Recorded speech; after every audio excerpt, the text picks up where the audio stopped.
Sesaat lagi Anda akan mendengarkan program Renungan Sahabat Seperjalanan bersama Pendeta Wendy Pratama.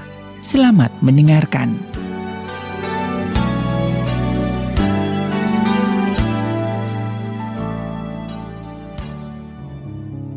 Selamat berjumpa kembali dalam layanan audio Sahabat Seperjalanan. Hari ini adalah hari Selasa 1 Juni 2021. Tema renungan dan saat teduh kita dengan judul Memudahkan yang Sulit. Memudahkan yang sulit.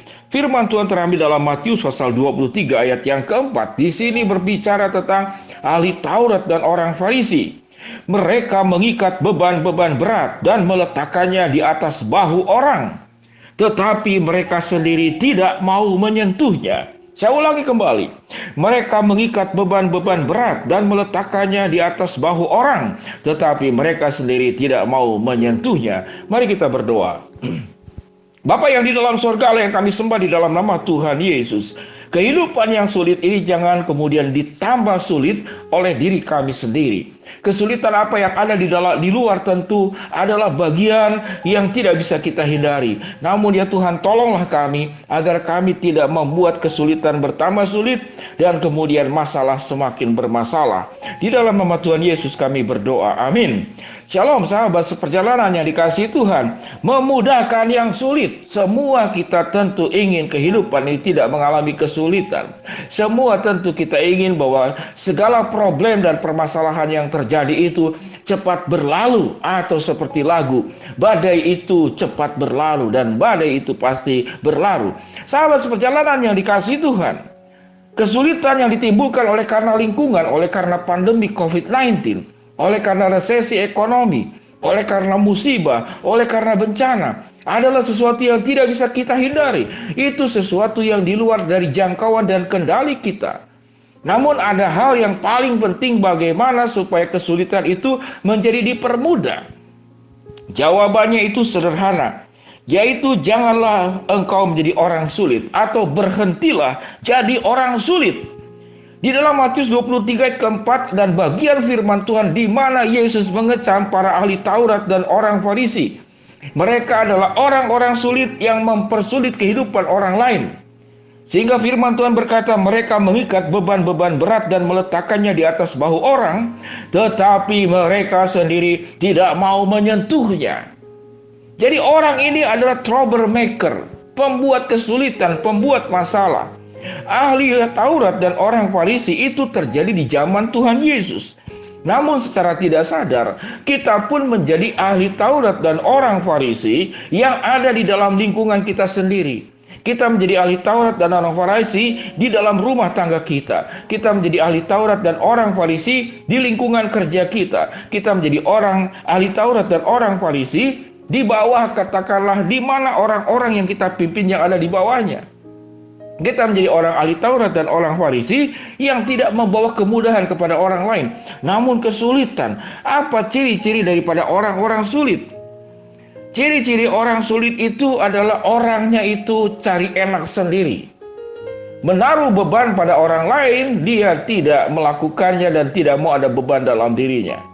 Orang sulit itu menuntut hak namun tidak menjalankan kewajiban. Orang sulit itu mengemas kebohongan sebagai kejujuran. Orang sulit itu adalah kehidupannya tidak pernah peduli kepada orang lain dan hanya peduli kepada diri sendiri. Orang sulit itu adalah orang yang sangat mudah marah. Sangat mudah marah. Ada sebuah kisah yang sangat sederhana terjadi. Ini kisah terjadi sungguh-sungguh. Seorang ayah yang pemarah, anak-anak ingin sekali berlibur bertamasya dengan ayahnya.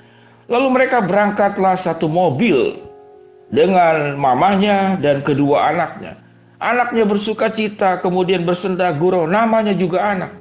Ya, berisik di rumah, di dalam mobil itu berisik sekali, dorong-dorongan, karena itu sukacita.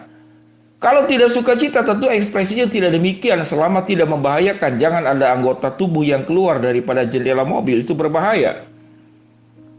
Dan ayah ini adalah ayah pemarah. Dia mencoba menahan untuk tidak marah karena ini sedang tamasya, tidak mau terganggu. Namun tatkala dalam perjalanan tiba-tiba ada kotoran burung yang jatuh dan menempel di kaca depan mobilnya. Lalu karena sudah kesal dengan anaknya yang berisik, yang ribut, tidak bisa melihat sebagai hal yang positif. Lalu mobilnya terkena kotoran burung yang menempel di kaca depan mobilnya. Lalu tiba-tiba dia marah, ngamuk, dan berkata-kata kasar. Bisa diam tidak? Atau dan selanjutnya. Maka tamasya itu tetap berjalan, tapi kehilangan sukacita. Tujuan daripada tamasya sebagai sebuah kebersamaan itu hanya tidak terjadi. Setelah peristiwa itu, anak-anaknya tidak pernah mau lagi. Tidak pernah mau lagi diajak berjalan bersama tamasya dengan ayahnya.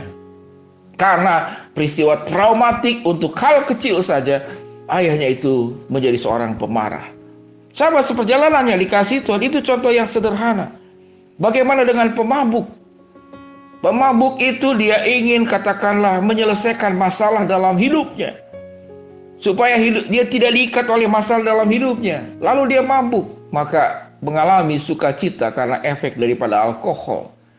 Namun lama-kelamaan masalah tetap ada dan dia diikat oleh alkohol. Dia diikat oleh alkohol. Jadi orang-orang yang tidak sabar. Orang-orang yang ingin cari jalan keluar yang dengan cepat. Dengan mudah. Yang pemarah. Yang hidupnya itu semaunya, ingin mencari kemudahan buat dirinya dan tidak pernah berpikir bahwa dirinya menjadi orang yang sulit buat orang lain.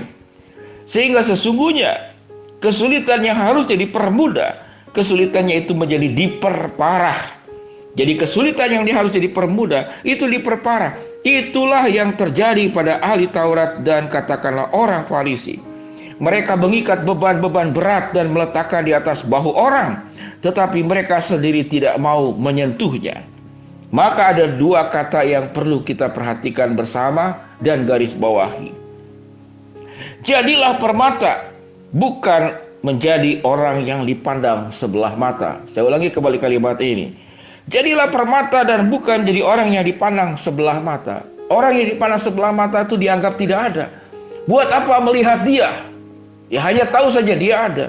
Tidak ada manfaat buat lingkungan, buat keluarga, dimanapun kau berada. Engkau menjadi sumber masalah. Yang kedua, supaya engkau jadi permata, maka dan engkau tidak dipandang sebelah mata, berhentilah jadi orang sulit. Ini kalimat penting. Berhentilah jadi orang sulit. Karena orang sulit tidak hanya menyulitkan orang lain, orang sulit itu menyulitkan dirimu sendiri. Menyulitkan hidupmu sendiri, menutup masa depanmu sendiri, membuat engkau hidup dalam duniamu sendiri dan tidak ada orang yang mau dekat denganmu, tidak ada orang yang mau berkawan denganmu, tidak ada orang yang bisa mempercayai dirimu, karena sikapmu yang egois, kekanak-kanakan, picik, keras kepala, berprasangka, mudah marah, mudah menyalahkan, mudah menuduh. Sahabat seperjalanan yang dikasihi Tuhan, jadilah pribadi yang baik. Sewaktu engkau berhikmat, engkau akan menjadi orang yang banyak teman dan ditanya. Sewaktu engkau orang yang penuh dengan kesabaran, tidak pemarah, maka engkau akan jauh daripada jebakan Batman, jebakan yang melilit dirimu sendiri ke dalam kehancuran. Kalau engkau adalah orang baik, engkau akan orang yang punya kerendahan hatian, engkau akan ditinggikan. Kalau engkau yang murah hati, yang mudah membantu, yang tidak terganggu dengan masalah hidup orang lain, engkau justru membantu memecahkan masalah hidup orang lain. Engkau murah hati, memberi tenagamu, memberi finansialmu, memberi waktumu, memberikan kecerdasan dan pengalaman hidupmu. Ingatlah, sewaktu engkau murah hati, engkau sedang membuka pintu surga. Berkat pintu surga yang terbuka semakin lebar. Sahabat seperjalanan yang dikasihi Tuhan, kisah tentang orang Samaria yang baik hati adalah contoh yang luar biasa. Imam dan orang Lewi dan seorang imam tidak menolong orang sedang kesusahan. Dia dikatakan berjalan melewati seberang jalan. Namun orang Samaria membalut luka, menaikkan ke keledai, membawa kepada penginapan supaya dirawat, diberikan 2 dinar dan kalau kurang akan ditambahkan. Pada akhirnya, sahabat seperjalanan yang dikasihi Tuhan, bagaimana memudahkan yang sulit? Kesulitan lingkungan, keadaan, situasi ekonomi, sakit, penyakit tidak bisa kita kendalikan.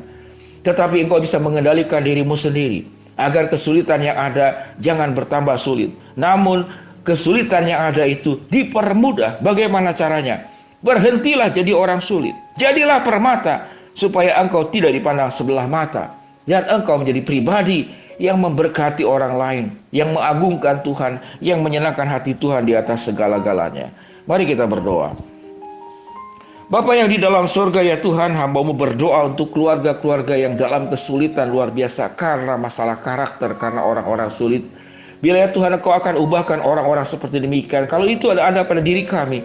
Bila ya Tuhan karakter-karakter sulit dalam diri kami dibuang jauh-jauh, kami bakar, kami injak di dalam nama Tuhan Yesus. Sehingga kami menjadi orang yang penuh dengan hikmat. Berkati ya Tuhan untuk semua yang sakit Tuhan sembuhkan, yang bermasalah Tuhan bukakan jalan. Dalam nama Tuhan Yesus kami berdoa, amin.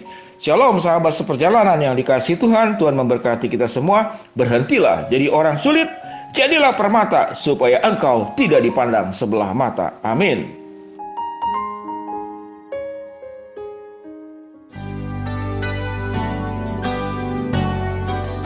Anda baru saja mendengarkan program Renungan Sahabat Seperjalanan bersama Pendeta Wendy Pratama.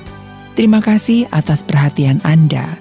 Tuhan Yesus memberkati.